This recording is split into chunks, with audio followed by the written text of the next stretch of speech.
ప్రభువైన యేసుక్రీస్తు పేరట మీ అందరికీ శుభాభివందనములు తెలియజేసుకుంటున్నాను. జీసస్ న్యూ క్రియేషన్ మినిస్ట్రీస్ ద్వారా ఈ రీతిగా అనుదిన ఆహారమును మీతో పంచుకోవడానికి దేవుడిస్తున్నటువంటి కృపను బట్టి దేవుని నామానికి మహిమ కలుగునుగాక.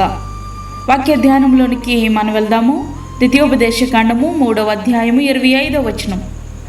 నేను అద్దరికి వెళ్ళి యోర్దాను అవతలనున్న ఈ మంచి దేశమును మంచి మన్యమును ఆ లెబానోనును చూచినట్లు దయచేయమని నేను యెహోవాను బ్రతిమాలుకొనగా. మోషే గారు చేస్తున్నటువంటి ప్రార్థన ఇది. మోషే గారు ఇశ్రాయేలు ప్రజలను ఐగుప్తు దాస్యం నుండి విడిపించి నడిపించినటువంటి గొప్ప నాయకుడు. దేవుని దగ్గర నుండి ధర్మశాస్త్రమును తీసుకుని వచ్చినటువంటి వాడు. దేవునిచే భూమి మీద ఉన్న వారందరిలో మిక్కిలి సాత్వికుడని మంచి సాక్ష్యాన్ని పొందినటువంటి వాడు. ఇశ్రాయేలు ప్రజలు ఐగుప్తు నుండి వాగ్దాన భూమిని చేరే దానిలో భాగంగా సీను అరణ్యమునకు చేరుకున్నారు.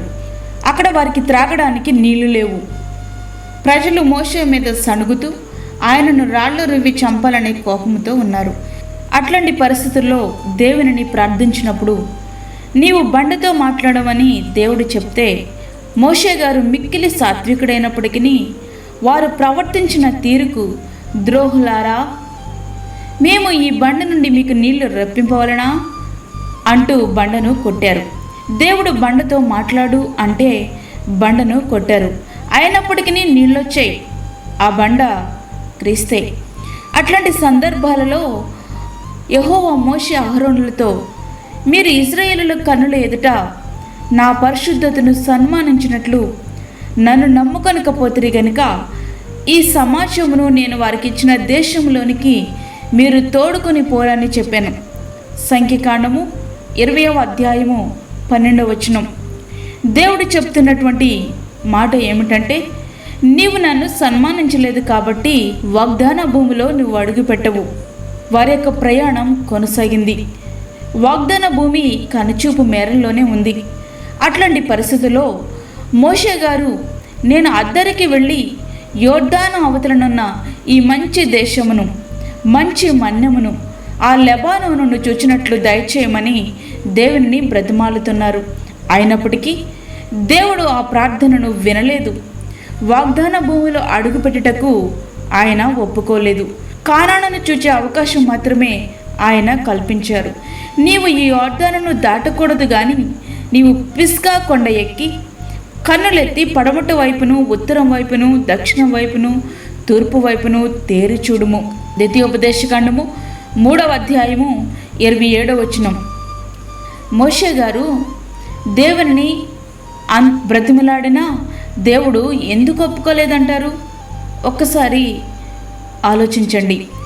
ఎందుకు అంటే అది ఇశ్రాయేలులు మేలుకోరే. మోషే గారు వృద్ధుడైపోయినారు. ఇక సైన్యాన్ని నడిపించి కానాను స్వాధీనము చేసుకునే సామర్థ్యం ఆయనకు లేదు. నేను 120 ఏండ్ల వాడనై ఉన్నాను. ఇక మీదట నేను వచ్చుచూ పోవచ్చు ఉండలేను. యెహోవా ఈ యోర్దాను దాటకూడదని నాతో సెలవిచ్చాను. ద్వితీయోపదేశకాండం 31వ అధ్యాయము 1-2 వచనములు. ఇశ్రాయేలులో మేలు కోరి మోషే గారి ప్రార్థన దేవుడు అంగీకరించలేనిది మరొక కారణమనే విషయం మనకి ఇక్కడ స్పష్టమవుతుంది. ప్రియ సహోదరుడా, ప్రియ విశ్వాసి, కొన్ని సందర్భాలలో నీ ప్రార్థనకు సమాధానం రాకుంటే దానిలో సహితం ఒక మేలు దాగి ఉందని నీవు గ్రహించాలి. ఆయన చిత్తానికి అప్పచెప్పి ప్రార్థించడం మన యొక్క జీవితాలకు ఆశీర్వాదకరం. మోషే గారు కానానులో ప్రవేశించలేదని ఆయనకు పరలోక ప్రవేశం లేదని తలంచకూడదు. శరీరముతో ఆయన కానానులో ప్రవేశింపలేకపోయినా యేసు ప్రభు రూపాంతరము పొందినప్పుడు మోషే, ఏలియా గారు మహిమ కానానులో అడుగుపెట్టారు. ప్రియ సహోదరుడా, ప్రియ విశ్వాసి, వాక్యం వింటున్నటువంటి ప్రియమైన దేవుని బిడ్డ, నీ యొక్క ప్రార్థనకు సమాధానము రావట్లేదని బాధపడుచున్నావా? తప్పనిసరిగా నీ ప్రార్థనకు సమాధానం వస్తుంది. అది ఎప్పుడు అని ఆలోచిస్తున్నావు కదూ? అది దేవుని చిత్తంలో ప్రతిదీ నీకు అనుకూలంగా జరిగిద్ది.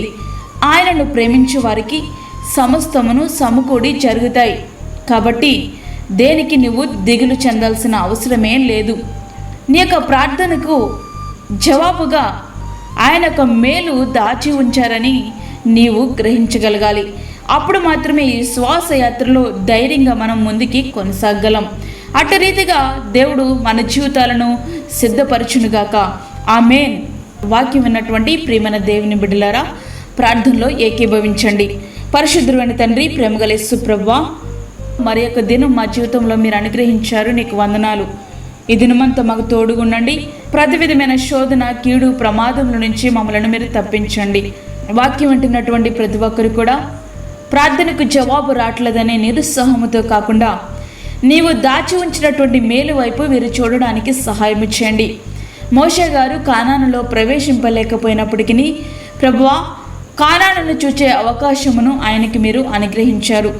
అదేవిధంగా మా ప్రార్థనకు ఆన్సర్ రావట్లేదని దిగులు చెందకుండా నీ వైపు చూసే కనుదృష్టి ప్రతి ఒక్క బిడ్డకు మీరు అనుగ్రహించండి.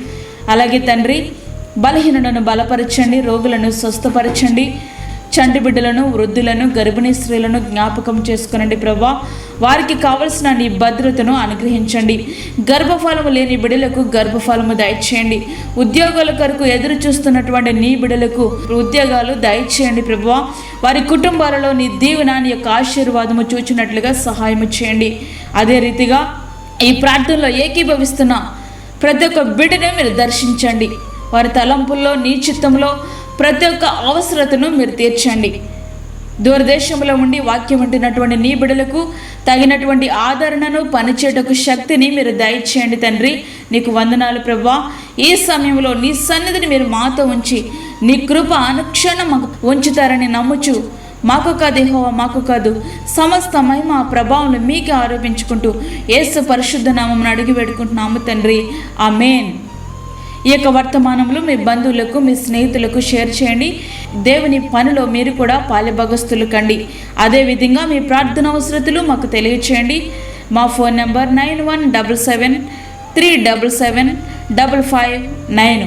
దేవుడు మిమ్మును, మీ కుటుంబమును దీవించునుగాక. ఆమేన్. దేవుని సేవలో మీ సహోదరి అన్నామణి సాల్మన్. మా ఛానల్ని సబ్స్క్రైబ్ చేయండి, షేర్ చేయండి, లైక్ చేయండి. దేవుడు మిమ్మల్ని దీవించునుగాక. ఆమేన్.